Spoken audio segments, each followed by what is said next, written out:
বৈষম্য বিরোধী ছাত্র জনতার গণ আন্দোলনে শহীদদের স্মরণে বাকুলিয়া শহীদ নূর হোসেন ডাক্তার মিলন মোজাম্মেল জিহাদ ডিগ্রি কলেজে স্মরণ সভা ও সাংস্কৃতিক আয়োজন অনুষ্ঠিত হয়েছে।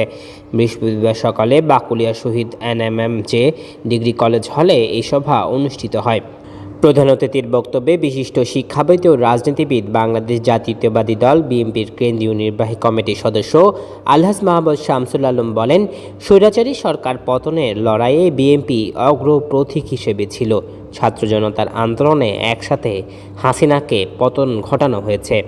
নিষিদ্ধ ছাত্রলীগ, পতিত আওয়ামী লীগের ও যুবলীগের গুন্ডারা বর্তমান সুষ্ঠু পরিবেশকে বিনষ্ট লক্ষ্যে কাজ করছে।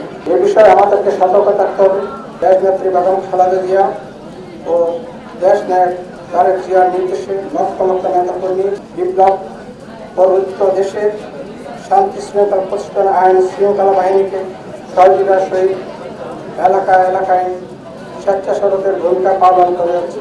আগামী দিনে সেই সুন্দর সমাজ গঠন করার জন্য, সমাজ সন্ত্রাসমুক্ত বাংলাদেশ করার জন্য আগামী দিনে আমাদের আজকের এই প্রধান অতিথি দাঁড়িয়ে শীষ করতে গিয়ে আমাদের কাছে আসবেন, সে প্রত্যাশা রেখে সে আশা ব্যক্ত করে আমার মহাদেবের পর থেকে আপনারা জানেন, এখানে বেশিরভাগই সরকারের আমলে আমরা তো আর সবাইকে রেখে জড়া করা তো খুব অবশ্যই সম্ভব ছিল না।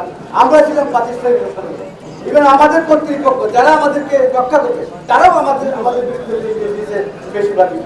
সবাই বক্তারা আরও বলেন, যতবার স্বৈরাচারী সরকার দেশের মাটিতে জেগে উঠবে, 90-এর গণ আন্দোলনে শহীদ নূর হোসেন সহ 24-এর গণ অভ্যুত্থানে নিহত আহতদের আজীবন স্মরণ রাখতে হবে। কলেজের উপ-অধ্যক্ষ অধ্যাপক মোহাম্মদ নুরুল আলম রাজু এতে আরও বক্তব্য রাখেন অধ্যাপক মোহাম্মদ রবিউল হাসান চৌধুরী, অধ্যাপক আবদুল্লাহ ইবনে মাসুদ, অধ্যাপক মোহাম্মদ নাজিম উদ্দিন, সৈয়দ আহমদ শিকদার, চট্টগ্রাম মহানগর বিএনপি নেতা জনাব হারুন উজ্জামান,